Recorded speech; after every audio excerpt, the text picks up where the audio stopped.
Hey guys, Paula here. So I want to go ahead and show you this new gardening knife that I just got. This is very, very cool. Oh yeah. So as you can see, it works as a trowel, so it'll tell you the depth that you're actually cutting into your dirt. It does have a, I'll let you see that. It does have a serrated edge on this side, and then it's got a very sharp edge on this side with a very nice wooden handle. And then of course it has the sheath that actually goes ahead and it fits into. So I just wanted to go ahead and show this to you. I am super excited about this. I'm really gonna like this. I like the fact that you can actually go ahead and clip this around it. So let's see what it looks like when we use it in the dirt.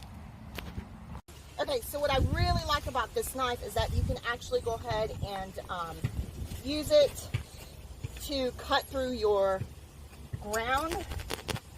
So I have weed barrier here. How nice is that?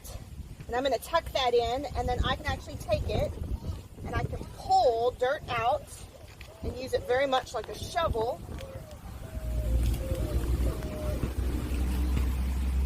Just like so that I can actually go ahead and plant this coleus, which this is actually considered concoleus. So I can actually go ahead and plant that. So, very useful. If you happen to not have one, I would definitely recommend getting one. Anyway, guys, thanks for watching. I appreciate it.